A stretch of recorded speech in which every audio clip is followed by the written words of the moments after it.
Good morning. And looking out over downtown Indianapolis at the Salesforce Tower in the background, it is Monday, so we are back down to it. Still dark out there, of course, this morning, but it's really this live Doppler 13 radar that we really want you to keep an eye on this morning as we are tracking some showers across central Indiana this morning, just in time for IPS students to be heading back to school. So we'll let you know when you'll be dodging those showers soon. But welcome in here on your Monday. We're glad you're with us on Sunrise. I'm Julia, along with Jalea and Matt here this morning. Lindsay's keeping an eye on traffic, but we do have some wet roads out there, just kind of starting to move over the metro area, at least up to the north. Yeah, especially north and east side of the skyscrapers, but this thing is really weakened. I mean, you've seen the loop over the past hour. It was a nasty storm in Lafayette. Now it's mainly rain and rumbles, which is okay. Yeah. But if you are headed out to school, maybe IPS, today's their first day, there may still be some wet roads. But for the most part, I think the rain is trying to wrap up. Now, right now, you're looking live in Greenfield, where we're getting some of the rain showers now. You can kind of see the pavement starting to get just a little bit. It's just now starting to arrive right near here at State Road 9. Here's a look at live Doppler 13. Showers mainly left over, and most of the Indianapolis area is dry now. A lot of the showers have pushed into Hancock County and Henry County. Some more consistent rain over Delaware County, looking around you guys in Muncie and Madison County, up north to Grant County too. Heads up around Hagerstown to Centerville and Richmond. You got some showers on the way. Rushville, we may get skimmed, and Connorsville too.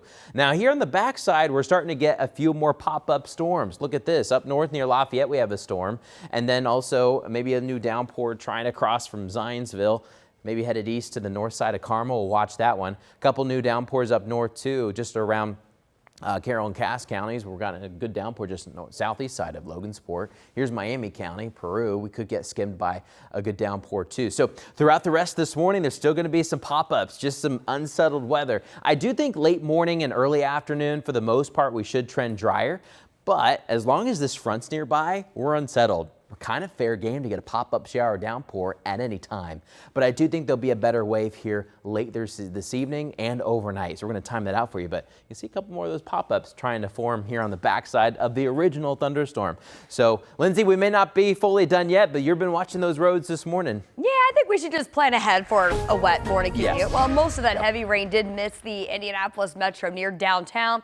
We've been watching some overnight construction slow things down in and of itself. Check this out. Coming into the North Split, we've known about this for a while. That I-70 westbound's been routed along those collector lanes. We have 65 southbound down to one lane. They're actually out there doing some work out there right now. So I wanted to show you where this is located as we've got crews out there. The camera actually zooming in makes it look like we almost have a crash here in this zone as well. We're going to watch this for you because this is creating a little bit of a slowdown with some officers here arriving on scene. Again, this is 65 southbound.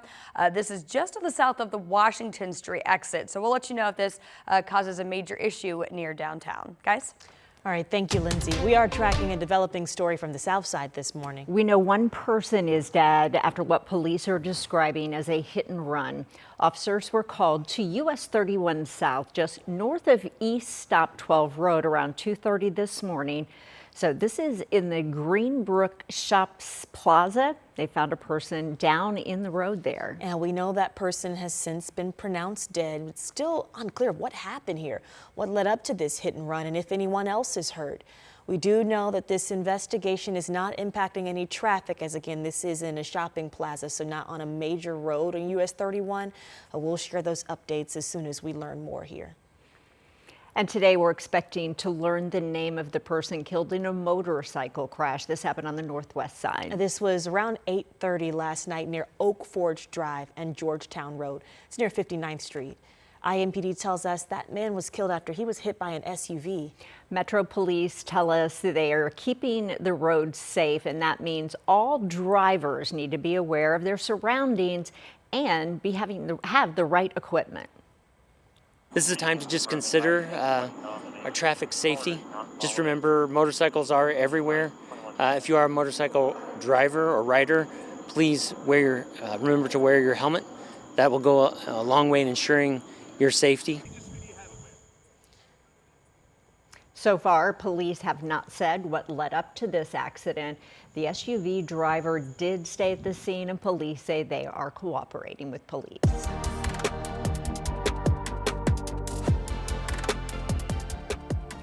And it is back to the classroom this morning for Central Indiana's largest school district for IPS, the first day back. Now, there are some changes this year. Much like other districts around our state, IPS is enforcing the state's new ban on electronic devices during the school day, meaning they can't use them. So phones, watches, tablets, and laptops can't be used without permission. If an IPS student is caught with the device first, it'll be confiscated. After the first offense, they'll then get it back at the end of the day. But after the second, the parent or guardian has to come into the school and pick it up. Marina Silva will be live outside that district with more on the plan ahead at 6:30. Well, today we could see some movement in an ongoing debate in Marion County over the wheel tax. It's expected to be one of the big topics tonight at that city-county council meeting. Callie Lichter this morning is sharing what people can expect to come out of this meeting or what's at stake here. Good morning. Yeah, good morning. So the City County Council needs a supermajority or 17 votes in order to override Mayor Joe Hogsett's veto. Now, some background on this wheel tax. The council approved the proposal in early July that would raise local taxes drivers pay when registering their vehicles. Supporters say the increase is necessary to secure $50 million in state matching funds for road improvements and infrastructure improvements. However, Hogsett is against the proposal. He vetoed it days later, saying it adds to the increased financial burdens facing Indianapolis residents. Council President Maggie Lewis told us last month the council will attempt to override the veto tonight. Those who do not support the proposal agree with Hogsett, saying money that is already being paid today could be allocated to the roads. I think that we, at this time, I think we need to live within our means. We are asking, it's quite an ask, to be honest, on this excise and wheel tax. He says when they talk about new revenue, it's new to the Department of Public Works, but it doesn't have to be new to the city. He also says that the council is 2 votes short of that supermajority that is needed to override the veto. Ladies. All right, thank you, Callie.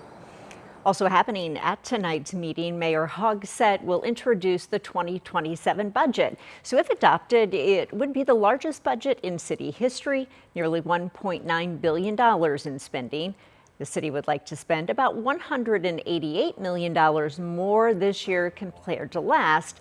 The largest increases for roads, infrastructure, and public safety. And councilors will also be voting on a temporary ban on new data centers. We have heard a lot of this back and forth. The latest was just last month when a committee passed a measure that would pause any new data centers in Marion County, at least. That would give the city time to research, they say, how it impacts these communities. The moratorium could run through December 31st of next year. And this vote comes after the city adopted new zoning rules on setback screening, noise, and generator testing there too. Good morning, Matt. Hey, good morning, Julia. Storms have really weakened over the Indianapolis area, mainly dry out by the Speedway. We got briefly clipped downtown. See the leftover showers now pushing eastbound. But coming up later today, we're not done yet. After a lot of dry time, there may be some more storms. We'll show you the timeline coming up. Iran lays out new demands to end the ongoing conflict with the U.S. and Israel, what it says must happen before the Strait of Hormuz is reopened. And nearly 200 new wildfires have been reported across the nation just since Saturday. How it's impacting readiness across the country for these types of fires.